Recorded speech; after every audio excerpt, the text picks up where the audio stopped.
That was fun. So I'm pretty sure the next one is also a choose your own mech sort of deal. You're gonna be you're about to be stuck in a very often switching stage, so I'm gonna have a little bit of fun first before this ends. Okay, go for it. Big fucker, because I would probably forget later, and his story is completely not mentioned here. Because fuck me in particular.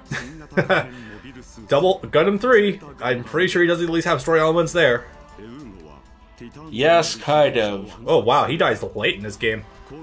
Yeah. I'm pretty sure that the leader of the AUG actually just full on died like not even halfway into the show. They want to meet us in a place called McDonald's. All right, they have those What's burgers. that? Very good, sir. It's a hamburger restaurant. Early McDonald's was the biggest restaurant on the face of the earth back in the early 2000s. I'm glad it's no longer the case.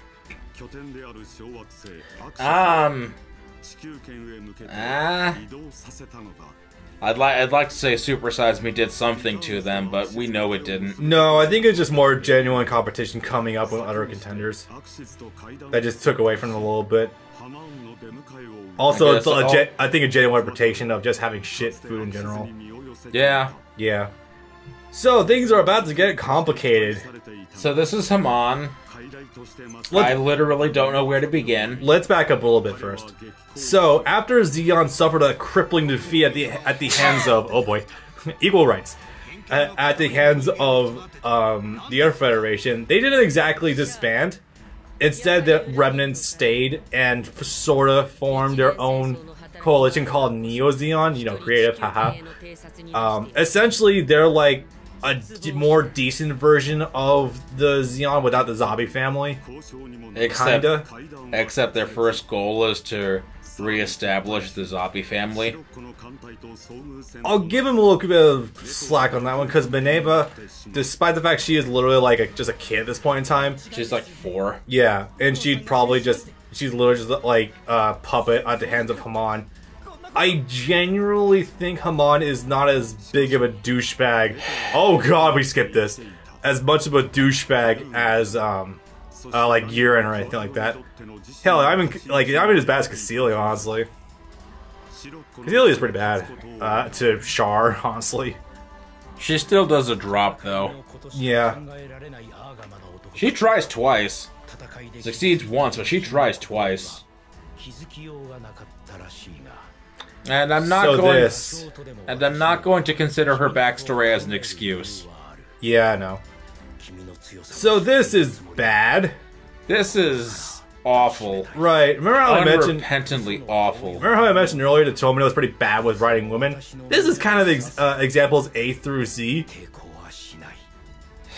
Right. So, Rekua. Char didn't fuck me willingly, so I'm gonna go over to the side of people who would fuck me against my will. Kamille. Rekua, why did you leave the AUG? Rekua, I wanted to get my pussy wet, but I feel bad. But I wanted to feel the sexual desires. And I'm just like, what? Okay. And then she got punched. Yeah, and then shit went bad for her, because it's like, not only did we have a woman, you can tell she was never going to get fucked because she went to the side. She joined a group whose leader's name was Haman. Yeah, true. Right, so shit is getting wild right now. She wasn't going to lose her. She gained another. So now we've leveled up from this shit show that is a Boku. It's not a bloodbath between 2 factions. It's now a bloodbath between 3 factions. This is guerrilla warfare. It's just a mess. It is a fucking mess. And also, there's a colony laser somewhere in there too. So both Ayug and Titans are trying to get favor from Neo Zeon, but Neo Zeon is already planning to betray both of them. Because yeah.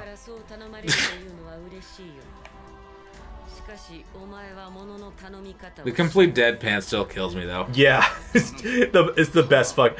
I will always love Quattro's design. It's fucking great. It is like the height of 80s, and it just looks fucking amazing. Between the obvious mullet, the giant not aviator sunglasses, the muscle shirt, which is also supposed to be like uniform at the same time. It's great.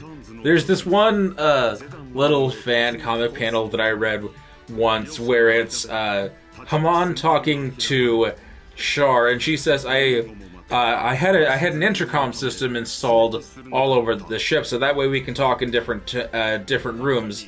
And then Char's the only thing that Char says is, Haman, I don't want to talk to you. I don't want to talk to you when we're in the same room. Why would I want to talk to you when we're apart?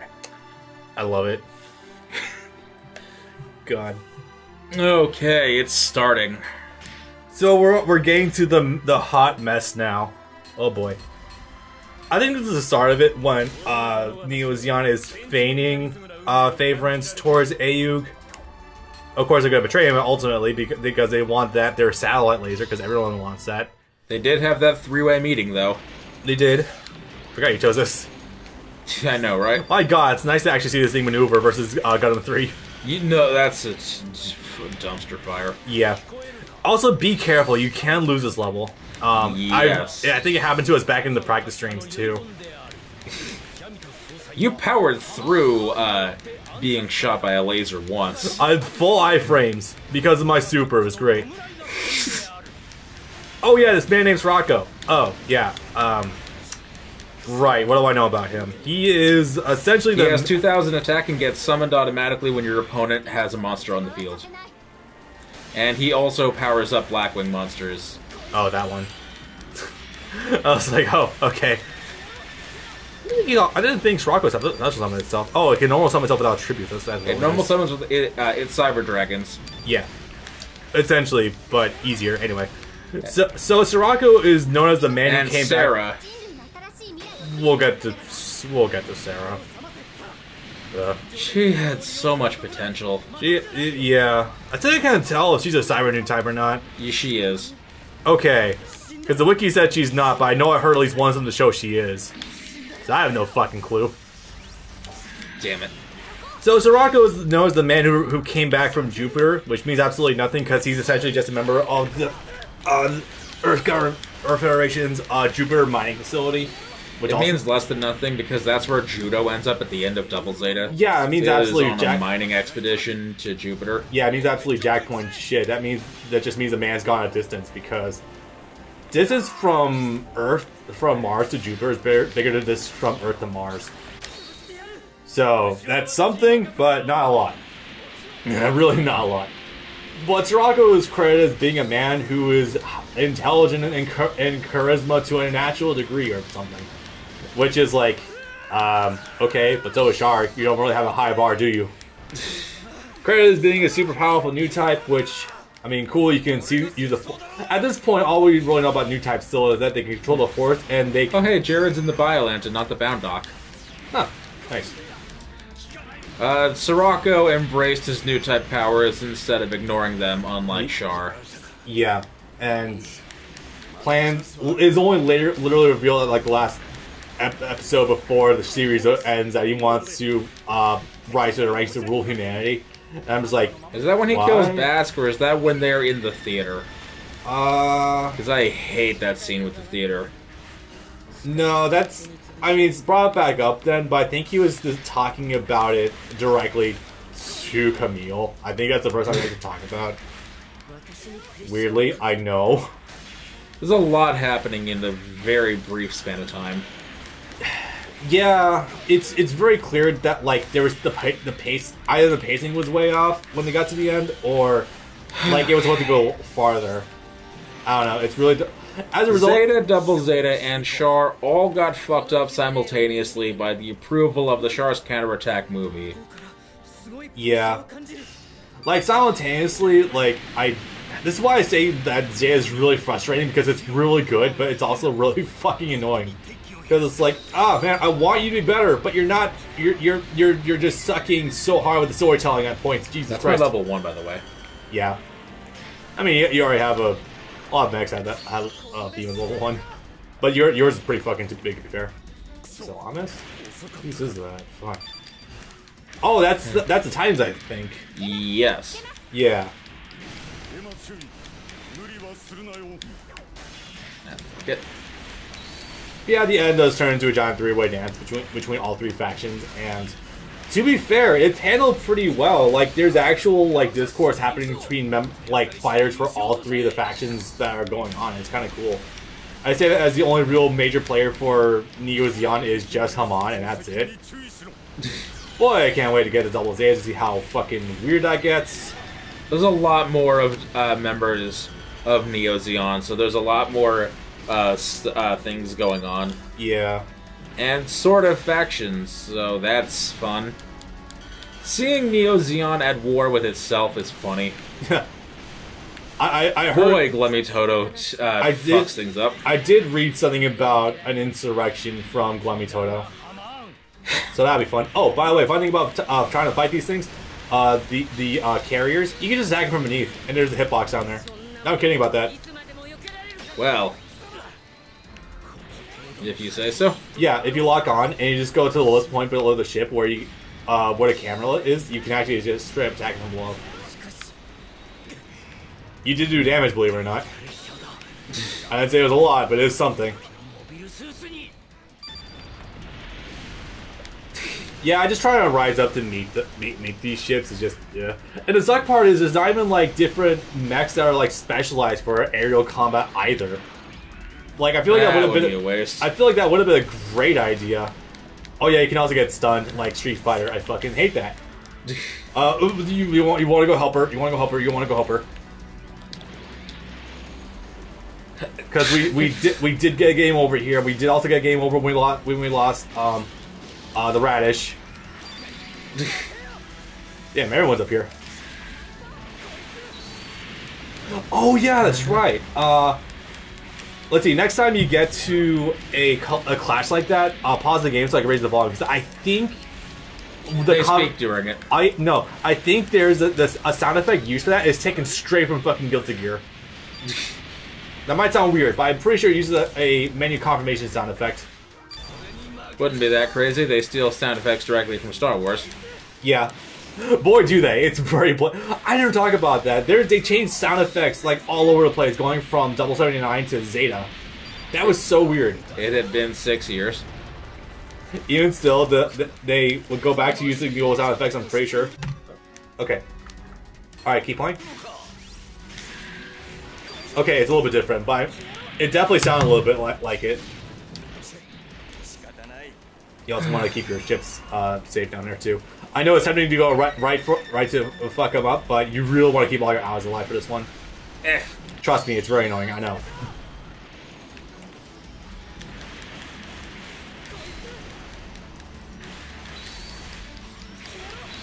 Hey, now it's going. Yay. Alright, go defend Fa. I know that you might not want to, but trust me, it's part of the mission.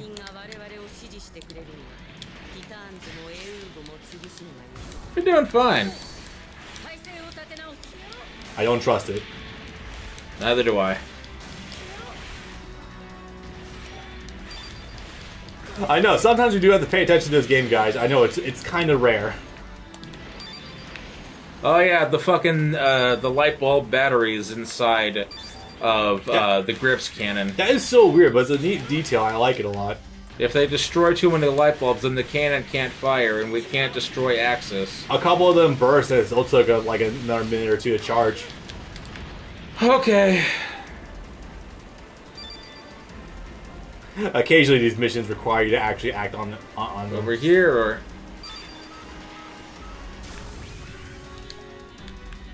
We probably just take out that actual base you were just on top of. Well, I don't think it matters too much, because I'm pretty sure once you take over the final area is when Neo Zeon betrays, and you get a whole bunch of yellow bases up here. Yeah. So tell me this giant fuck-off beam saber is something that the Double Zeta actually uses? Yes. The only thing that was invented purely for model kit / video games is the G-Fortress. And I have no idea how they would get it to actually fold like this, considering it's a combiner robot, not a transformable. Really? It's made of 3 smaller pieces. I thought I actually did do this. Nope. The core top, the core booster, and the core fighter. It's yeah, it's made of 3 smaller pieces that that fit together. It's not a transformable, and folding it to like that, I don't know how you could possibly make that work. Genuinely surprised because a lot of stuff back in this time period was very much trying to be Transformers. The Zeta sells well. The Zeta had that covered, and funny enough, actually, that was the original plan for the Hyakushiki, but it was not finished in time. Huh. Oh my god, Emma. Did you just say imminent danger? Yes. Oh boy. Let me out. Let me out! I think up north. Yeah. Where? Yeah, she's in the enemy base right now. Trust me, I'm pretty sure Rekko. Okay. I'm pretty sure Rekko will follow you, as well as Sarah. Oh my god, what are you even?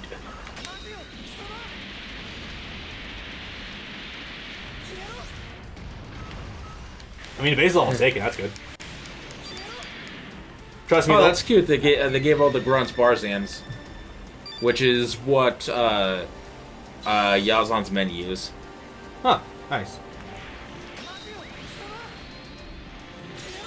Are you even still here? That's 1 down.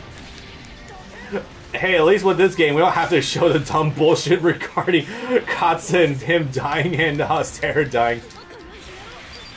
Katz actually thought he could kill Shirako. That's fucking adorable. That's great.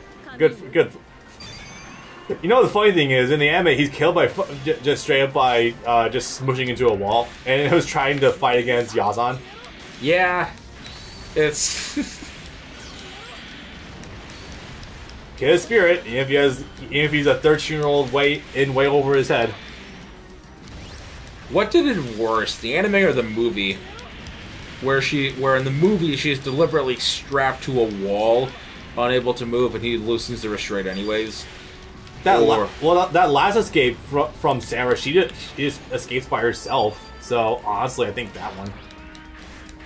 No, it's if you're asking what's worse, definitely Kot's continuously helping Sarah escape. Because it removes. No. And never mind. In the movie, it was the kids. Oh yeah, it was the kids that released her from her being strapped to the wall. Yeah, that is objectively worse because not only does it remove agency on Sarah's behalf, it makes her look weaker as a character in general for having to be continuously risky like that, but it also just sets that what the fuck precedent where the kids help her do that.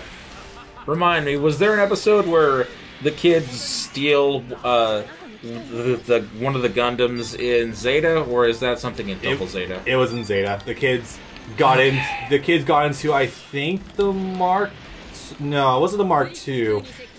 It was some sort of mech, but the kids were 2 of them were inside of it, and they wanted to take off. Was it? I think it was a Methods actually. Now that you mention it, because like they got inside. I remember this because this was literally like last week. I was watching this. They got inside. They were trying to take off.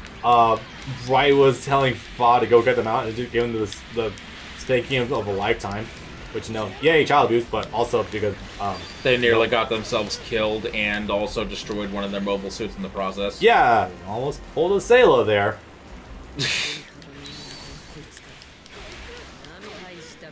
Nearly fucking destroyed Core Fighter there.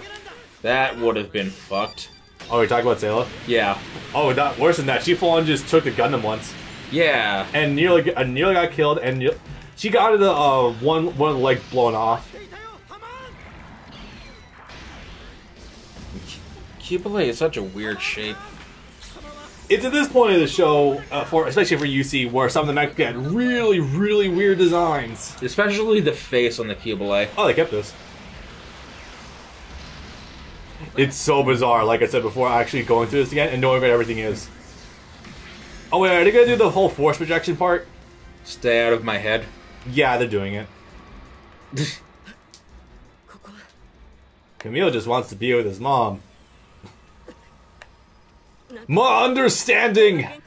The fucking ass on her, though. I'm convinced it's just an optical illusion created by the weird dress she has, but yeah, that does make her ass look like 12 miles big. Christ. Also, I guess at some point the beam rifle for the Zeta Gundam could turn into a two-handed like giant sword or something. I don't think they ever openly addressed that. I don't think it's been really shown for a while. Oh, by the way, yeah, Zeta Gundam is fucking overpowered as hell. It's like the thing that Frieza does in the Tournament of Power when he's trying to hold down the rabbit guy so that Gohan can suplex him off the stage. Yeah, where he's continuously firing energy for like 30 seconds straight. It's like, this is really tiring, having to constantly push out energy the entire time. Yeah. I think that's what the gun is doing that's turning it into a saber, because it's just constantly firing out beam energy. Or it could be like a bayonet with having the option for a blaster on one end, but below that is like an output for a beam saber. You really would not want to have a beam saber on the bottom, because that would deplete your beam energy that much faster. If you have to maintain it the whole time as well. Theoretically, but it's not like they ever bring up ammo ever again after Amuro with his Resident Evil 4 style ammo conservation.